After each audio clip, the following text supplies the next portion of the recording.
आपका फिर एक बार बहुत बहुत स्वागत है हिस्ट्री 61.1 में। आज हम बात करेंगे हड़प्पा संस्कृति और कांस्य युग की सभ्यता के बारे में। हड़प्पा सभ्यता या सिंधु घाटी को सभ्यता को इस नाम से इसलिए जाना जाता है क्योंकि इसके प्रथम अवशेषन हड़प्पा नामक स्थल से प्राप्त हुए थे तथा इनके आरंभिक स्थलों में से अधिकांश जो है सिंधु नदी के किनारे अवस्थित थी। भारतीय उपमहाद्वीप में प्रथम नगरीय क्रांति की अवस्था को दर्शाती है। सर्वप्रथम चार्ल्स मैसन ने 1826 में हड़प्पा नामक स्थल पर एक प्राचीन सभ्यता के अवशेष मिलने के प्रमाण की पुष्टि किए थे। भारत में प्रागैतिहासिक स्थलों के खोजने का कार्य भारतीय पुरातत्व एवं सर्वेक्षण विभाग करता है।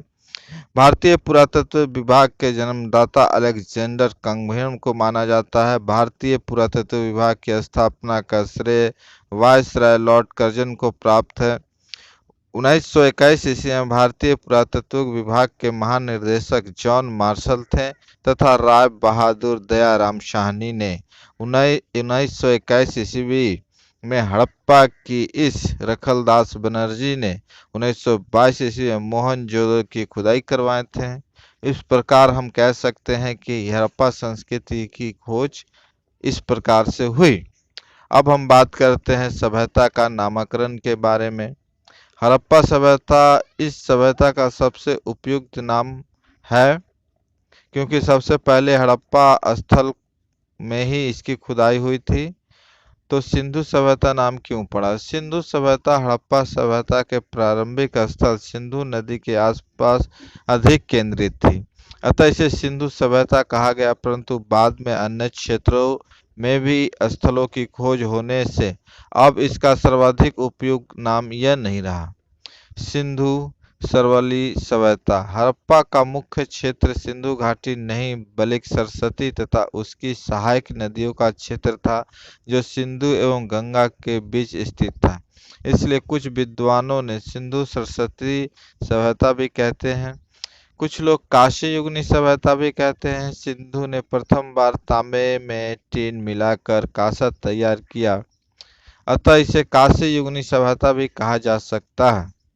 प्रथम नगरीय क्रांति बात कर लीजिए नगर की। सिंधु सभ्यता को प्रथम नगरीय क्रांति भी कहा जाता है क्योंकि भारत में प्रथम बार नगरों का उदय इसी सभ्यता के समय हुआ था।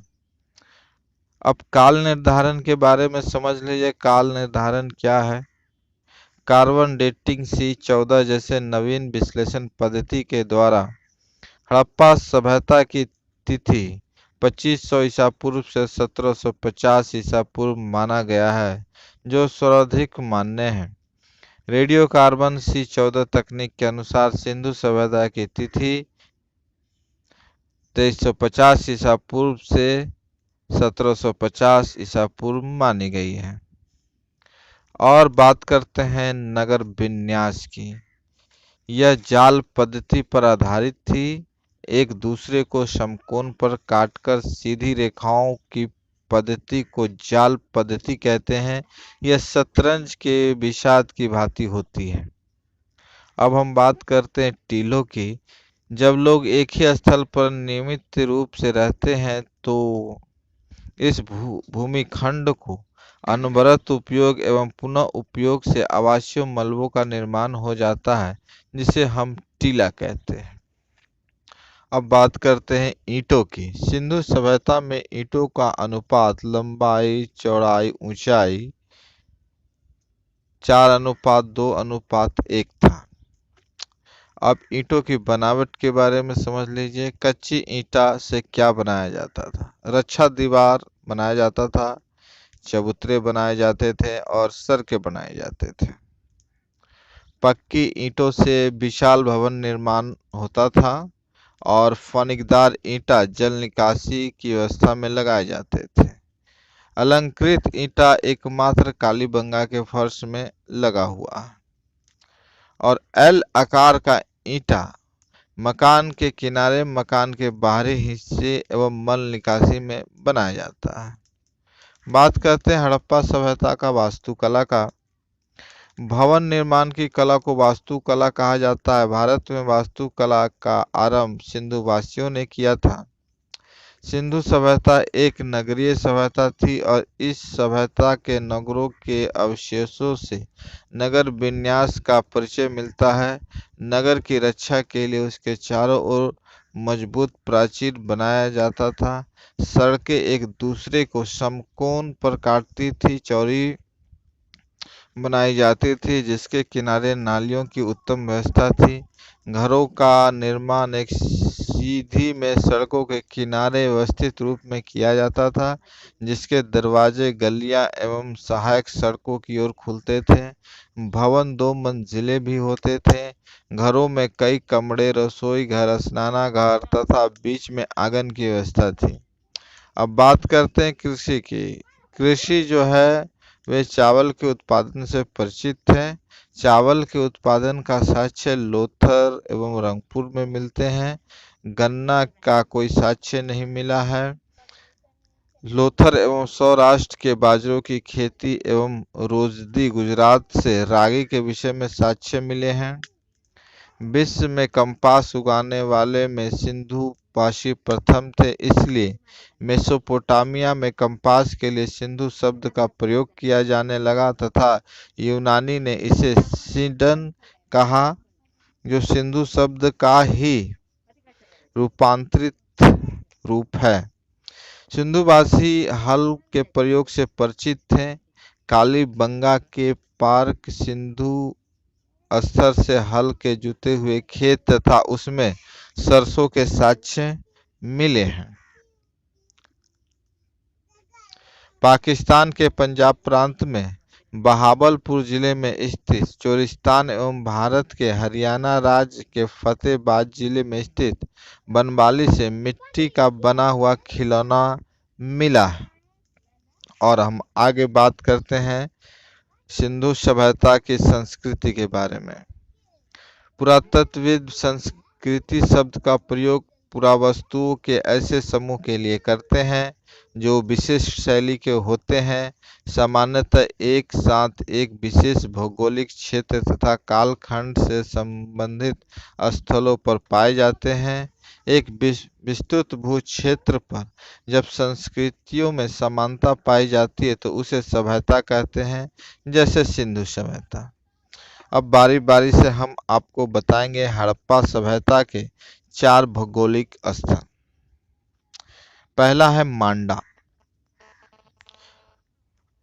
अखनूर जिले में चिनावा नदी के दक्षिण तट पर स्थित यह विकसित हड़प्पा सभ्यता का सर्वाधिक उत्तरी स्थल है। इसका उत्खनन 1982 में जगपत जोशी एवं मधुबाला ने कराया था।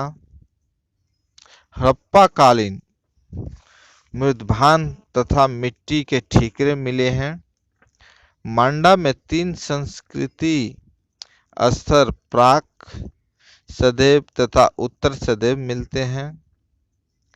दूसरा जो है स्थल है आलमगीरपुर। यह मेरठ जिले में हिडन नदी यमुना की सहायक के तट पर स्थित है। इस स्थल की खोज 1948 में भारत सेवा समाज संस्था द्वारा की गई। इसका उत्खनन कार्य यज्ञदत्त शर्मा ने किया था। यह सिंधु सभ्यता का सर्वाधिक पूर्वी स्थल है। यहाँ से सिंधु सभ्यता के उत्तरकालीन अवशेष मिलते हैं। रोटी बेलने की चौकी तथा कटोरे के अनेक टुकड़े प्राप्त हुए हैं। दैमाबाद महाराष्ट्र के अहमदनगर जिले में प्रवार नदी के बाएं किनारे पर स्थित दैमाबाद है। सदैव प्रकार का एक मानव सावधान भी मिला है, जहां एक गर्त में युवा पुरुष का शव पाया गया है। इसे उत्तर दक्षिण में लिटाया गया है। गर्त में ईंटों की चिनाई करने के बाद उसे मिट्टी तथा ईंटों से ढका गया तथा कब्र के उत्तर की ओर एक पत्थर भी मिला था। दैमाबाद सदैव सभ्यता का सबसे दक्षिणी स्थल है। अब चौथा समझ लीजिए शुद्ध कांगोडोर। यह दशक नदी के किनारे स्थित हड़प्पा सभ्यता का सबसे पश्चिमी स्थल है। इसकी खोज 1927 ईस्वी में सर मार्कल ओरेजन स्टाइल ने की थी। इसका दुर्ग एक प्राकृतिक चट्टान पर स्थित है। यहाँ से कोई मुहर अथवा उत्कीर्ण वस्तु नहीं मिली है। आगे हम बात करते हैं तिथियों के बारे में। अलग अलग विद्वानों के अलग अलग तिथियां निश्चित की है। हर विद्वानों ने हड़प्पा सभ्यता का तिथियां अलग अलग तरीके से बताया है। जैसे कि 2000 से 1500 ईसा पूर्व के जो मत है वो है फेयर सर्विसेज का।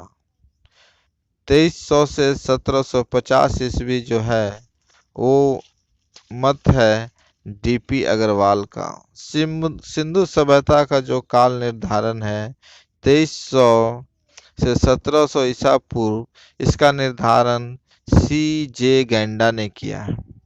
2500 से 1500 ईसा पूर्व यह मार्टिन व्हील ने किया है। 2800 से 2500 ईसा पूर्व अनेस्ट मैके ने किया है। 2900 से 1900 ईसा पूर्व यह डेलस ने किया है। 3250 से 2750 ईस्वी तक का अनुमान जॉन मार्शल ने लगवाया है। और अंतिम में 3500 से 2700 ईसा पूर्व का जो समय निर्धारण माना है माधव स्वरूप वल्स ने माना है। हम जल्द ही अगले क्लास में मिलते हैं। तब तक के लिए नमस्कार, धन्यवाद, जय हिंद, जय भारत।